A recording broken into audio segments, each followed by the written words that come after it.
Hey guys, it's time for my NXT review from January 30th, 2013. Let's get right into it. After they showed the video package from the previous episode, like I said, best episode in a while, we go into the continuation of the NXT Tag Team Title Tournament. Take. A lot of T's in there. So this match here is Alex Riley and Derek Bateman against Cassius Ohno and Leo Kruger. The beginning of the match, Bateman and Riley, especially Bateman, was in control of the match over Kruger. So really, the first 5 minutes of this match, Riley and Bateman were in control of this match. Excuse me. And then, just as their momentum was continuing, Bateman tries for a knee in the corner, but he hits his own knee in the corner, and it was the knee that had been surgically repaired. So for a while, Ohno and Kruger focus on the knee of Bateman. So after a little bit of a time where Ohno and Kruger have the advantage, Bateman makes the tag to Riley. Riley comes in, he's on fire, and, you get your traditional 4 guys in the ring, everything's broken down. But at the end of the match, Cassius Ohno locks in, and this was just an awesome move. I'd never seen it. It's a combination of the cravat and an armbar where the arm is placed behind the leg of Ohno. It was just done so good. I've never seen that move before. I don't know what the name of the move is, but it was really good. Riley taps out right away. Ohno and Kruger advance into the tournament. Now, after the match, Corey Graves comes down, and he locks on the 13th step onto Riley because of what happened on the previous episode.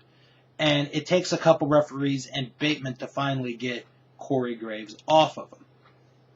So we go to the back where Biggie Langston is talking, and they bring up Conor O'Brien and how, he threatened Langston, and Langston's like, well, I hope he enjoys what he's going to get from me.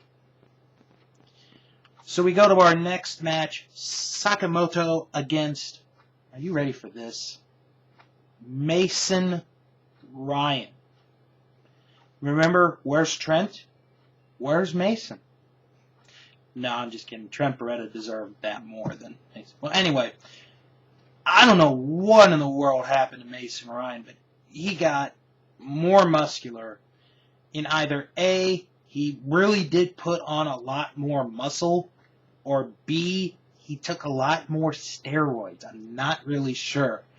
And this was just a complete dominating match where Ryan is just showing off his power on the Sakamoto. And I feel bad for Sakamoto because they were actually hyping him a little bit before the match, how he was trained by Taka Michinoku. But Ryan just destroyed this poor son of a gun, and Ryan got the win. So we go to the back again, and this was the best interview of the entire show. Xavier Woods is back there. This is absolutely great. So, the interviewer's trying to talk to him about his match next week with El Local. Well, first off, Xavier Woods is playing his Walkman CD player, which I actually still have. I still have it. I don't use it as much, but I still have it. It's in good condition. So he's talking about, the match and how he's listening to a song called Poison. I forgot the name of the band. And, the reporter was singing it. And then, during it, we get a beeping sound. And he has a beeper, or one of the pager, So the guy's like, don't you have a cell phone? And Xavier's like, What's a cell phone? Hey, it's cheaper with the beeper. Best freaking line ever. That was just so great. So, at the end of the interview, Xavier Woods asks the guy if he has a quarter so he can call the person on a telephone. Oh my God, that was hilarious. That's just smart funny right there. That's the kind of funny that I like. The kind of funny where it's smart and it's not insulting. It really is funny, because I remember, I'll give you guys a quick story. I remember my brother, because really of the four siblings in the family, he was the first one to sort of break into this whole cell phone, beeper, all that stuff. And I remember he'd always have his beeper with him. He'd always have his pager with him, And I remember at times like, okay, if I couldn't reach him, I have to call the number, and then I'd have to punch in my number, hit the pound sign, and it would go straight to him, and then a couple minutes later he would call back. But you don't want to know about that. Anyway, the next match, Oksana against Paige. This was surprising, and I'll tell you why it was surprising. Because every time I'd seen Paige wrestle, which she's a good wrestler, and she's very attractive, Paige is always the dominant one. She's just dominating. Well, in this, Oksana's the one that's in control of the match. She's just taking control. She's doing all these moves. She can't beat Paige. She'll get like a 2 count, but she can't do it. And then at the end of the match, Paige reverses a move that Oksana was going to do, puts her in a submission move, and Oksana taps out to get the win. After the match, the ring announcer, whose name until then I had never known, it's Summer Rae, she comes into the ring. Paige accidentally bumps into Summer Rae. So Summer Rae makes the announcement. And then after that, Summer Rae knocks down Paige. She goes after her, and she leaves ringside to everyone's shock. And it's over an accidental bump. So this is really a good way to introduce, a person that people do know for one thing, but could be used for something else. So we go to the back again, and this time it is the lovely Sasha Banks. And I almost said Sasha Paige. I don't know why, but Sasha Banks.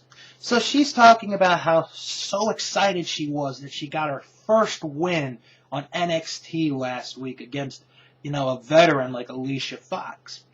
And then, during the middle of it, somebody brings her a little note, a little, letter. So she opens it, and it reads, "Roses are red, violets are blue. When I lay in bed, I only think of you." So we're going into a secret admirer storyline, which, to be fair, could be pretty fun. She's the right person for this. If you tried it with Paige, and all due respect to Paige, because I really do like her, it wouldn't work because she's the anti-diva. Sasha Banks, on the other hand, is a very attractive young woman. And I'm not saying Paige isn't attractive. She's very attractive. But this is a good storyline for Sasha Banks, and hopefully they continue this more, and I'd like to see where it goes myself. So now it's time for the featured match, the final match in the first round of the title tournament. Bo Dallas and Michael McGillicuddy against Primo and Epico. This was a decent match. I thought it was a little bit better than the one that they had prior, a couple of weeks ago. And boy, that's weird, because I said that about the Wyatt family match against Tatsu. I almost said Yatsu. Tatsu and Watson. But it was just a good match. It was a little bit better with these four guys, and in the end, Bo Dallas got the win. He hit the spear on Primo, got the 3 count, and Bo Dallas and Michael McGillicuddy now advance to the semifinals of this title tournament. And that's your episode of NXT. So before I go into what I thought of this episode, the semifinal matches are this. Bo Dallas and Michael McGillicuddy will face Luke Harper and Eric Rowan. Cassius Ohno and Leo Kruger will face Adrian Neville and Oliver Gray.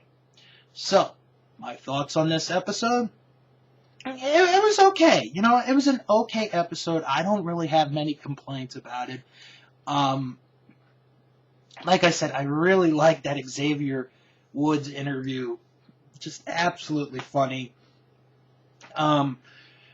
Really, I think this episode was more focused on developing storylines, especially the Big E Langston Conor O'Brien one, and Sasha Banks and her secret admirer, which I can tell you right now, it's not me, so you can forget about that. But other than that, this was an okay episode. You know, the continuation of the tag team title tournament goes on, and next time around, Conor O'Brien will be involved, and the semifinals of the tag team title tournament will continue on the next NXT.